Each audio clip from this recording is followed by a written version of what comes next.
20 minute में 20 खबरों में आप सभी दर्शकों का स्वागत है और आपके साथ मैं हूं आसिफ खान। हम अगले 20 मिनट में आपको देश दुनिया की 20 ऐसी खबरें बताने वाले हैं जो इस वक्त न केवल सुर्खियों में है बल्कि दिलचस्प और अहम भी है। तो शुरू करते हैं 20 मिनट में 20 खबरों का सिलसिला। सबसे पहले देखते हैं राजस्थान की कौन कौन सी खबरें इस वक्त अहम है।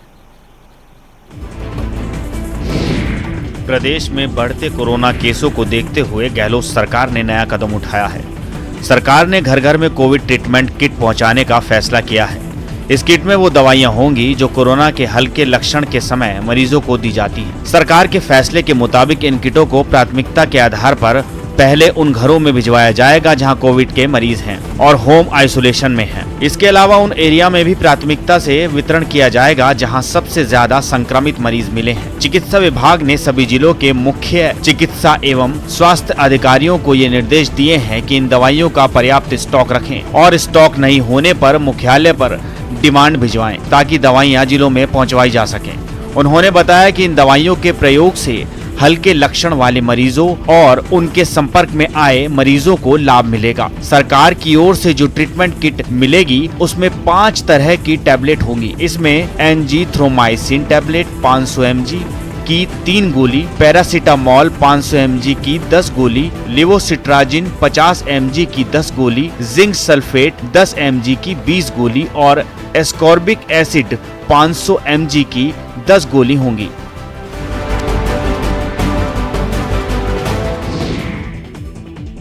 श्रीगंगानगर में कोरोना संक्रमितों की संख्या में जैसे जैसे इजाफा होता जा रहा है वैसे वैसे प्राणवायु ऑक्सीजन की डिमांड भी बढ़ती जा रही है। ऑक्सीजन की इसी बढ़ती डिमांड को पूरी करने के लिए जिला अस्पताल में नेशनल हेल्थ मिशन के अंतर्गत 65 लाख रुपए की लागत से एक और ऑक्सीजन जनरेशन प्लांट का निर्माण किया जा रहा है।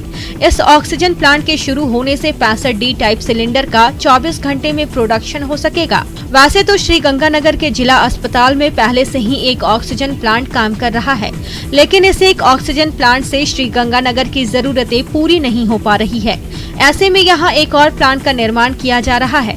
इस प्लांट का निर्माण जल्द से जल्द पूरा हो जाए, इसके लिए जिला कलेक्टर जाकिर हुसैन और विधायक राजकुमार गौड़ खुद प्लांट का निरीक्षण कर रहे हैं और जल्द निर्माण के लिए निर्देश भी दे रहे हैं। श्रीगंगानगर डिस्ट्रिक्ट हॉस्पिटल में एक और ऑक्सीजन प्लांट मंजूर हुआ है और उसका त्वरित गति से कार्य भी शुरू कर दिया गया है। हम आपको दिखाएं तो ये वो ऑक्सीजन प्लांट है जो अभी तैयार हो रहा है। एनएचएम की तरफ से एक ऑक्सीजन प्लांट तैयार किया जा रहा है जहां पर 65 सिलेंडर डी टाइप ऑक्सीजन प्रति 24 घंटे में तैयार होंगे। राजस्थान के जोधपुर सेंट्रल जेल में बंद आसाराम की तबीयत बिगड़ गई है और उन्हें एमजीएच कोविड सेंटर के आईसीयू में भर्ती कराया गया है। आसाराम कोरोना संक्रमित हैं। 3 दिन पहले ही उनमें कोरोना के लक्षण मिले थे, जिसके बाद उनकी जांच की गई थी और बुधवार शाम को उनकी रिपोर्ट पॉजिटिव आई थी। 80 साल से ज्यादा उम्र के आसाराम ने बेचैनी की शिकायत की थी। इससे पहले कि आसाराम के कोरोना के लक्षण और ज्यादा बढ़ते और उसे सांस संबंधी दिक्कतें आती, जेल प्रशासन ने आसाराम को अस्पताल भेज दिया। आसाराम की तबीयत बिगड़ने की खबर सुनकर उसके कई समर्थक अस्पताल पहुंचे हैं। यह पहली बार नहीं है जब जेल में उसकी तबीयत बिगड़ने के बाद उसे अस्पताल में भर्ती कराया गया है। इससे पहले इसी साल फरवरी के महीने में ही उसकी तबीयत खराब होने की शिकायत के बाद महात्मा गांधी अस्पताल के इमरजेंसी वार्ड में भर्ती कराया गया था। फरवरी महीने में भी आसाराम को बेचैनी की शिकायत के बाद अस्पताल ले जाया गया था। आसुमल थाउमल हरपलानी उर्फ आसाराम नाबालिग लड़कियों से रेप के मामले में आजीवन कारावास की सजा काट रहा है। रेप मामले में दोषी करार दिया गया आसाराम नरबली, हत्या जैसे कई गंभीर मामलों में आरोपी भी है। शटर पर नाम और फोन नंबर के साथ चस्पाए गए ये पोस्टर प्रदेश सरकार के उन आदेशों को मुंह चढ़ा रही है जिसके तहत इनके दुकानों का शटर गिराया गया है।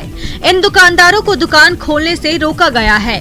फोन पर ऑर्डर, घर पर सप्लाई वाले नोटिस की ये तस्वीरें श्रीगंगानगर से आई है, जहां प्रदेश सरकार के प्रोटोकॉल के तहत कर्फ्यू सिस्टम लगाया गया है। दरअसल प्रदेश सरकार की ओर से जारी कोरोना प्रोटोकॉल के तहत अलग अलग दुकानों के खुलने को लेकर अलग अलग नियम बने हैं। पुलिस की सख्ती के बावजूद लोग बाहर भी कम निकल रहे हैं। ऐसे में यहाँ के व्यापारियों ने बिजनेस चालू रखने का नया रास्ता निकाल लिया है। लेकिन आपको बता दें कि इन दुकानदारों का ये रास्ता भले ही अच्छा लग रहा हो, लेकिन ये खतरे को दावत देने वाला संदेश है। बाहर निकलने से रोकने के लिए ही सरकार ने कर्फ्यू और लॉकडाउन का फैसला किया है। ऐसे में किसी भी बहाने खाने से बाहर निकलना खतरनाक है। जन अनुशासन पखवाड़े के दौरान डिलीवरी की जो सुविधा दी गई है वो सुविधा केवल होटल एंड रेस्टोरेंट्स को दी गई है कि वो ऑर्डर पर घर बैठे सप्लाई कर सकेंगे। साथ में कंस्ट्रक्शन वालों को भी छूट दी गई है। लेकिन जिस तरह से ये दुकानें खुल रही हैं, ये एक दुकान नहीं, श्री गंगानगर जिला मुख्यालय पर ऐसी सैकड़ों दुकानें हैं जहां पर इस तरह के स्लोगन्स लिखे हुए हैं और साफ साफ जताते हैं कि किस तरह से जन अनुशासन पखवाड़े को धता बताकर ये लोग व्यापार कर रहे हैं और ये व्यापार मौत का व्यापार है। बैंक के बाहर लगी इस भीड़ को लेकर सब यही सोच रहे होंगे कि ये लोग तो जिंदगी दांव पर लगाए खड़े हैं। ऐसे तो कोरोना संक्रमण विस्फोटक रूप ले सकता है। जिंदगी को दांव पर लगाए और कोरोना को आमंत्रण दे रहे ये लोग दौसा के बांदीकुई कस्बे और आसपास के गांव के रहने वाले हैं। दरअसल इस भीड़ में शामिल ज्यादातर वो लोग हैं जो डिजिटल बैंकिंग से अनभिज्ञ हैं, जिन्हें एटीएम से पैसा निकालना नहीं आता या फिर फोन बैंकिंग का कोई ज्ञान नहीं है। इनकी सारी जरूरतों का सामान कैश से आता है। वृद्धा पेंशन से लेकर विधवा पेंशन और निराश्रित पेंशन के लिए लाइन में लगे इन लोगों का कहना है कि सरकार ने तो पाबंदियों का ऐलान कर दिया है, लेकिन उनकी समस्याएं दूर करने के लिए किसी तरह की व्यवस्था नहीं की गई है। लिहाजा मजबूरी में उन्हें बैंक के बाहर लाइन लगाना होता है। उस पर भी अगर 12 बजे तक उनका काम नहीं हुआ तो फिर दूसरे दिन भी आना होता है। जालौर में कोरोना नियम तोड़कर शादी में भीड़ इकट्ठा करने पर प्रशासन ने मोटा जुर्माना लगाया है। यहाँ शादी समारोह में केवल 31 लोग शामिल हो सकते हैं, लेकिन आरोप है कि इस समारोह में 400 से ज्यादा मेहमान मौजूद थे, जिसे मौके पर पहुंची एसडीओ ने खुद अपनी आंखों से देखा। जब वो इस शादी समारोह में पहुंची तो बड़ी संख्या में जुटे लोग वहां खाना खाते मिले, जिसके बाद उन्होंने शादी आयोजित करने वाले परिवार पर 1 लाख रुपए का जुर्माना लगा दिया। कि ये कोई चालान बढ़ाने के लिए की जाने वाली कार्रवाई नहीं थी। ये कार्रवाई इसलिए की जाती है ताकि एक एग्जाम्पल सेट हो और जनता इस बात को समझे कि सचमुच में ये मैटर कितना सीरियस है। इस शादी में बड़े बच्चे हर उम्र के लोग मौजूद रहे, जिनमें कई लोगों ने मास्क भी नहीं लगाया था। जिन्होंने पहना था उनका उसे पहनना ना पहनना एक बराबर दिखा। इन हालातों में सोशल डिस्टेंसिंग की सोचना भी बेईमानी से कम नहीं। ये वक्त अगर कोरोना संक्रमण का नहीं होता तो बिंदौरी की इस रस्म में पूरे गांव की महिलाएं शरीक होती, गाजे बाजे का प्रबंध होता और सालों तक इसकी चर्चा होती। लेकिन कोरोना काल में सोशल डिस्टेंसिंग और भीड़ न लगाने के नियम के चलते बस रस्म की अदायगी भर हो पा रही है। चूरू के सुजानगढ़ से आई बिंदौरी की ये तस्वीर विक्रम सिंह चोपदार के घर की है, जहां उनकी बेटी योगिता चोपदार की बिंदौरी निकाली गई है। 7 मई को योगिता चोपदार की शादी है और शादी से पहले महिलाओं को भी घोड़ी पर चढ़ाकर कुछ दूर घुमाए जाने वाली रस्म की अदायगी की गई। इस दौरान योगिता के घर की महिलाओं ने मंगल गीत गाए। खास बात ये रही कि इस बिंदौरी की रस्म के दौरान कोरोना प्रोटोकॉल का पूरी तरह से पालन किया गया। मुझे बहुत खुशी हो रही है आज इस इतनी महामारी में, जैसे कोरोना काल चल रहा है, लेकिन फिर भी मेरी फैमिली ने इतना सपोर्ट किया है मुझे और लड़का और लड़की में कोई फ़र्क नहीं समझा है। लड़के की तरह ही मुझे घर से विदा किया जा रहा है। मुझे बहुत अच्छा लग रहा है। स्वच्छता के मामले में प्रदेश की सिरमौर डूंगरपुर नगर परिषद को फिर बड़ी कामयाबी मिली है। स्वच्छता सर्वेक्षण 2021 के परिणाम आने से पहले शहरी विकास मंत्रालय और भारत सरकार ने डूंगरपुर निकाय को ODF++ घोषित किया है। आम लोगों और नगर परिषद के कर्मचारियों की कोशिश की वजह से डूंगरपुर प्रदेश का पहला ऐसा शहर बना है जिसको सीवरेज सिस्टम नहीं होने के बावजूद ODF++ का सर्टिफिकेट मिला है। इस ODF++ के तमगे से डूंगरपुर शहर को स्वच्छ सर्वेक्षण में सीधे 500 अंक हासिल होंगे। इसे लेकर आयुक्त नरपत सिंह राजपुरोहित का कहना है कि इस बार का स्वच्छता सर्वेक्षण कुल 6000 अंकों का होना है। उसमें से 400 नंबर 7 स्टार और वाटर प्लस के हैं, जो यहाँ सीवरेज न होने के कारण सीधे कट जाएंगे। इसी के चलते डूंगरपुर नगर परिषद ने 56,000 अंक की ही तैयारी की है। इन 56,000 अंकों में से डूंगरपुर नगर परिषद 54,000 अंक हासिल करने का दावा कर रही है। वहीं अगर इतने अंक मिल जाते हैं तो स्वच्छता सर्वेक्षण में डूंगरपुर एक नए कीर्तिमान स्थापित करेगा। डूंगरपुर को ODF++ डिक्लेयर किया गया है। अब पूरे राजस्थान में संभवतः ये पहला ऐसा निकाय है जिसमें बिना सीवरेज ट्रीटमेंट प्लांट के नगर परिषद डूंगरपुर को ये उपलब्धि हासिल हुई है। अंतर्राष्ट्रीय स्तर पर बॉक्सिंग की दुनिया में अपना दबदबा कायम कर चुकी कोटा की बेटी अरुंधति चौधरी का ओलंपिक कैंप के लिए चयन हो गया है और अब कोटा की ये बेटी आर्मी स्पोर्ट्स संस्थान पुणे में आयोजित नेशनल कैंप में सीनियर खिलाड़ियों के साथ प्रशिक्षण हासिल करेगी। 2 महीने तक चलने वाले इस ओलंपिक कैंप में शामिल होने को लेकर अरुंधति ने कहा है कि वो नेशनल कैंप में भी अपना बेहतरीन प्रदर्शन करेंगी और उनका सपना है कि वो आने वाले ओलंपिक में देश के लिए गोल्ड मेडल हासिल करें। आपको बता दें, आत्मविश्वास से लबरेज अरुंधति चौधरी अब तक 20 से ज्यादा मेडल जीत चुकी हैं। मैं बहुत खुश हूँ कि मैं इंडिया के लिए वर्ल्ड चैम्पियनशिप में गोल्ड मेडल लेकर आई हूँ और मैं राजस्थान के साथ पहली ऐसी लड़की हूँ जिसने वर्ल्ड चैम्पियनशिप में बॉक्सिंग में गोल्ड दिलाया इंडिया को। कोटा की अरुंधति चौधरी ने वर्ल्ड चैम्पियनशिप यूथ के अंदर स्वर्ण पदक निकाला है और ओलंपिक की जो चयन लिस्ट है खिलाड़ियों की कैंप की, उसके अंदर अरुंधति का नाम आया है। ये बहुत बड़े गौरव की बात है, बहुत बड़ा मतलब ये इतिहास रचा है अरुंधति ने। जहां तक नजर जा रही है धूल ही धूल नजर आ रही है। ऐसा लग रहा है जैसे इस धूल भरी आंधी में पूरा का पूरा इलाका ही खो गया है। धूल भरी आंधी की ये तस्वीरें जैसलमेर के मोहनगढ़ इलाके की हैं, जहां गुरुवार सुबह से धूल भरी आंधी का जो सिलसिला शुरू हुआ वो घंटों जारी रहा। इस धूल भरी आंधी की वजह से मोहनगढ़ गांव समेत पूरे इलाके के लोगों का हाल बेहाल हो गया। घरों में धूल की चादर बिछ गई है और खेतों में धूल की परत बिछ जाने से किसानों का बुरा हाल है। एक तो कोरोना काल, ऊपर से आंधी। यहाँ के लोगों का कहना है कि लगता है प्रकृति चारों तरफ से उनकी परीक्षा ले रही है। पिछली बार जो आंधी आई थी उससे यहाँ के नहरी क्षेत्र के किसानों का अच्छा खासा नुकसान हुआ था, जिसकी भरपाई अभी तक नहीं हो पाई है। ऐसे में आंधी का एक और दौर उनके लिए मुसीबतों की आंधी लेकर आया है। 20 मिनट 20 खबरों में अब देख लेते हैं कुछ दूसरे राज्यों की खबरें।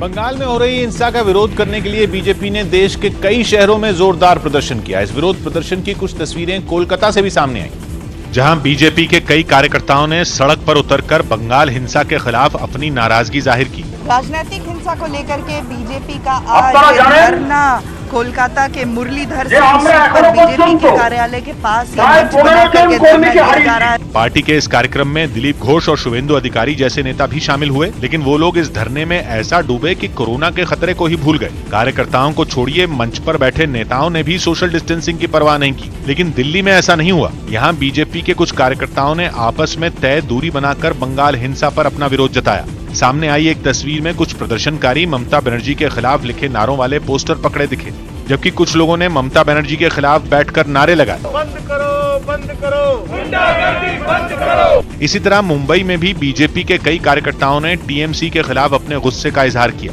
ये सभी लोग सोशल डिस्टेंसिंग का पालन करते हुए पार्टी ऑफिस के पास जमा हुए और ममता बनर्जी के खिलाफ नारेबाजी की। चंडीगढ़ से भी कुछ ऐसी ही तस्वीरें सामने आई। वहां भी बीजेपी के लोगों ने राजनीतिक हिंसा बंद करने की मांग करते हुए सड़कों पर प्रदर्शन किया। पंचायत चुनाव के नतीजों के ऐलान के बाद उत्तर प्रदेश के आजमगढ़ में 2 गांवों में हिंसा हो गई। बताया गया कि दरबारा जिला पंचायत सीट पर दोबारा वोटों की गिनती कराने की मांग पर बवाल हुआ, जिसने इतना खतरनाक रूप ले लिया कि हंगामे को शांत कराने पहुंचे पुलिस वालों पर भी गुस्साए लोगों ने हमला बोल दिया, जिसके बाद वो पुलिस वाले इन लोगों को दौड़ा कर वहां से भगाने लगे। लेकिन आरोप है कि इस बीच कुछ लोगों ने पथराव करने के साथ फायरिंग कर दी, जिसकी आवाज काफी दूर तक सुनाई भी दी। हंगामे के दौरान पुलिस की गाड़ी के शीशे भी तोड़ दिए गए। इन हालात को काबू करने के लिए पुलिस वालों को सख्ती दिखानी पड़ी। हल्का बल प्रयोग करके इन्हें खदेड़ा गया है, गिरफ्तार किया गया है। आजमगढ़ के एक दूसरे गांव में चुनावी रंजिश ने पूर्व प्रधान के परिवार के एक सदस्य की सांसें छीन ली। वहां हाल ही में चुने गए ग्राम प्रधान के कुछ समर्थकों ने पूर्व प्रधान के घर पर धावा बोल दिया। 100 की संख्या में लेकर उधर से हथियार उठा आए, तुरंत मेरे घर पर तुरंत फायर शुरू कर दिया। इस हमले में एक महिला की मौत हो गई, जबकि 2 लोग बुरी तरह जख्मी हो गए, जिन्हें गंभीर हालत में इलाज के लिए अस्पताल ले जाया गया। दिल्ली के पास उत्तर प्रदेश के नोएडा से दिल दहला देने वाली तस्वीरें सामने आई। वहां भीषण आग में कई झुग्गियां जलकर राख हो गई। इस हादसे की जानकारी मिलते ही दमकल की कई गाड़ियां पहुंची, लेकिन तब तक 35 से ज्यादा झुग्गियां इस आग में घिर गईं। उसकी लपटें इतनी तेज और ऊंची थीं कि उन्हें दूर से भी देखा जा सकता था। इसके साथ ही धुएं का गुबार आसमान तक फैल गया। इसे बुझाने में दमकल कर्मचारियों को कई घंटों का वक्त लग गया। लगभग 3 दर्जन झुग्गियों के जलने की खबर है यहाँ पर। गनीमत ये रही कि आग फैलते ही उन झुग्गियों में रहने वाले लोग बाहर निकल आए थे, जिससे बड़ा हादसा टल गया। खबर है कि पुलिस ने एहतियातन आसपास की दूसरी झुग्गियों को भी खाली करा दिया। यूपी के कानपुर में कुछ गो तस्करों ने पुलिस पर हमला करके फरार होने की कोशिश की। ये गो तस्कर एक ट्रक में सवार थे, जिन्हें रोकने के लिए पुलिस ने बैरिकेड भी लगाए, लेकिन पुलिस की बैरिकेडिंग को तोड़कर वो आगे निकल गए। फिर रास्ते में एक ऑटो उस ट्रक के आगे आया तो ट्रक में सवार गो तस्कर उस ऑटो को टक्कर मारते हुए घसीटकर आगे ले गए। तो पीछे वो गाड़ी ये बैग भी कर सकता। कुछ देर बाद वो ऑटो सड़क के किनारे पलट गया और ट्रक की चपेट में आने से बच गया। बताया गया कि इस ट्रक में गायों की तस्करी की जा रही थी, जिसे पुलिस ने कई जगह रोकने की कोशिश की। भागने की कोशिश में गो तस्करों ने कई गाड़ियों को टक्कर मारी। बताया गया कि बाद में 2 थानों की पुलिस ने घेराबंदी कर गो तस्करों को गिरफ्तार कर लिया। उत्तर प्रदेश के आगरा से हैरान कर देने वाला एक वीडियो सामने आया। वहां बीजेपी नेताओं और एडीएम के बीच जमकर कहासुनी हो गई। बताया गया कि जिला पंचायत सदस्यों को सर्टिफिकेट बांटने के दौरान बीजेपी के नेता एडीएम के दफ्तर में जबरदस्ती घुसने की कोशिश कर रहे थे, लेकिन उन्हें बाहर ही रोक दिया गया, जिस पर पार्टी के नेता भड़क गए और उस अधिकारी से बहस करने लगे। इस बीच एडीएम का भी पारा चढ़ गया और उन्होंने ऊंची आवाज में बात कर रहे एक बीजेपी नेता पर अपना गुस्सा उतार दिया। 2 मिनट उतारूंगा। इसके बाद तो वहां का माहौल और गर्मा गया। गुस्से से लाल हुए पार्टी के नेता लड़ने के लिए आगे आ गए। हंगामा बढ़ता देख वहां मौजूद पुलिस को बीच बचाव करना पड़ा, लेकिन एडीएम फिर भी शांत नहीं हुए। बाद में कुछ लोगों को वहां से हटाना पड़ा, तब जाकर ये जबानी जंग खत्म हुई। हंगामे का ये वीडियो सोशल मीडिया पर वायरल हो गया। मध्य प्रदेश के आगर मालवा से हैरान करने वाला एक वीडियो सामने आया, जहां संतरे के बागीचे में कोरोना मरीजों के इलाज पर प्रशासन ने सख्ती बरती। बताया गया कि झोला छाप यानी बिना किसी डिग्री वाले एक डॉक्टर ने बागीचे को ही अस्पताल बना दिया और वहां कोरोना के लक्षण वाले मरीजों का इलाज करना शुरू कर दिया। जानकारी मिलते ही प्रशासन की टीम ने उस बागीचे में छापा मारा, जिससे वहां हड़कंप मच गया। एफआईआर दर्ज की जाएगी, नाम पता कंफर्म कर रहे हैं। इससे पहले की जो तस्वीरें वहां से आई वो और डरा देने वाली थी। संतरे के पेड़ों के नीचे मरीजों की लंबी कतार दिखी। हर पेड़ के नीचे कुछ मरीज नजर आए जो जमीन पर लेटे थे और उन्हें ग्लूकोज चढ़ाया जा रहा था। बताया गया कि उन सभी मरीजों की देखभाल वो झोला छाप डॉक्टर और उसके कुछ मददगार कर रहे थे, जो प्रशासन की टीम के वहां पहुंचने से पहले ही फरार हो गए। लॉकडाउन का पालन करवाने के लिए बिहार के कई जिलों में सख्ती बरती गई। वहां कोरोना मरीजों की बढ़ती तादाद की वजह से 15 मई तक के लिए लॉकडाउन लगा दिया गया, लेकिन इसके बावजूद कई लोग बेवजह सड़कों पर घूमते पकड़े गए। पटना से जो तस्वीरें सामने आई उनमें कुछ पुलिस वाले लॉकडाउन का पालन नहीं करने वाले ऐसे ही लोगों पर डंडे बरसाते नजर आए। इसी तरह पुलिस ने एक दूसरे इलाके में भी कई लोगों की पिटाई की ताकि वो दोबारा ऐसी गलती न करें। पुलिस की कार्रवाई की कुछ ऐसी ही तस्वीर नवादा से भी आई, जहां तय वक्त से ज्यादा देर तक दुकान खोलने वाले सब्जी कारोबारियों पर प्रशासन का डंडा चला। उनकी सब्जियां जब्त कर ली गईं और लोगों से घरों में रहने की अपील की गई। बिहार सरकार के द्वारा लॉकडाउन लागू कर दिया गया है और घर से बाहर नहीं निकले, अपने आप को लॉक करें। लॉकडाउन के पहले दिन शेखपुरा में कई लोग नियमों की परवाह न करते हुए सड़कों पर निकल आए, लेकिन थोड़ी ही देर में प्रशासन की टीम वहां पहुंच गई और रेहड़ी पटरी पर दुकान चलाने वालों को हटाकर लोगों को घर भेज दिया। कोरोना संकट में ऑक्सीजन की कमी से जूझ रही दिल्ली के 2 अस्पतालों में ऑक्सीजन प्लांट लगाने का काम पूरा हो गया। सेना के लिए हथियार बनाने वाली संस्था डीआरडीओ की मदद से एम्स ट्रॉमा सेंटर और राम मनोहर लोहिया अस्पताल में ये प्लांट लगाएगा, ताकि वहां भर्ती मरीजों को ऑक्सीजन की कमी का सामना न करना पड़े। एम्स ट्रॉमा सेंटर में डीआरडीओ के अधिकारियों की निगरानी में ऑक्सीजन प्लांट को लगाया गया। बताया गया कि ये ऑक्सीजन प्लांट तेजस लड़ाकू विमान के लिए बनाई गई ऑनबोर्ड ऑक्सीजन जनरेशन तकनीक पर आधारित है। इस वक्त बड़ी जोर शोर से जो है डीआरडीओ इस पूरे कार्रवाई में जुटी हुई है। इस प्लांट के शुरू होने से बहुत हद तक ऑक्सीजन की कमी दूर होने की उम्मीद भी जताई गई। 1000 लीटर पर मिनट के हिसाब से ऑक्सीजन जनरेट, जो कि करीबन 190-195 प्लस पेशेंट को एकत्र कर किया गया। दिल्ली के राम मनोहर लोहिया अस्पताल में भी डीआरडीओ ने इसी तरह का ऑक्सीजन प्लांट लगाया, जो एक दिन बाद ऑक्सीजन का उत्पादन करना शुरू कर देगा। पीएम केयर्स फंड के तहत ये सारी मशीनें लगाई जा रही हैं, देश के अलग अलग कोने में भी लगाई जाएंगी। 3 महीने के अंदर डीआरडीओ पूरे देश में 500 ऑक्सीजन प्लांट लगाएगी, जिनके लिए पहले ही पीएम केयर्स फंड से पैसे जारी किए जा चुके हैं। और अब देख लेते हैं अंतर्राष्ट्रीय जगत की कुछ अहम खबरें। इंग्लैंड के कैंट से डराने वाली तस्वीरें सामने आई, जहां एक घर के अंदर धमाका हो गया जिसमें 7 लोग घायल हो गए। ये धमाका उस मकान से कुछ दूर एक दूसरे मकान के सीसीटीवी कैमरे में रिकॉर्ड हो गया, जिसमें सामने वाले घर में अचानक विस्फोट के साथ हवा में कुछ मलबा उठता नजर आया, जिसके बाद इलाके में अफरा तफरी मच गई और कुछ ही पल में मौके पर दमकल की गाड़ियों और एम्बुलेंस का हुजूम इकट्ठा हो गया। बिना वक्त गंवाए दमकल कर्मियों ने वहां मोर्चा संभाल लिया। इस दौरान बचाव दल की एक टीम घर की छत पर चढ़कर घर में फंसे लोगों को बचाने में जुट गई, तो वहीं कुछ दमकल कर्मी नीचे से ही घर पर पानी की बौछार करते नजर आए। लेकिन धमाका कितना जोरदार था, इस बात का अंदाजा इस घर की हालत देखकर लगाया जा सकता है, जिसका एक हिस्सा पूरी तरह धराशायी हो गया। धमाके से मकान के ऐसे परखचे उड़े कि घर के अंदर से लेकर बाहर तक आसपास ईंट और लकड़ी का मलबा ही मलबा बिखरा नजर आया। यहाँ तक कि मकान के सामने बना छोटा सा गार्डन इसी मलबे से पटा नजर आया। इतना ही नहीं, ड्रोन कैमरे से ली गई तस्वीरों में हादसे के कई घंटों बाद भी मकान से धुआं उठता दिखाई दिया। काफी देर की मशक्कत के बाद हालात कुछ काबू में जरूर आए। वहीं इस बीच धमाके की चपेट में आए 7 लोगों को अस्पताल में भर्ती कराया गया।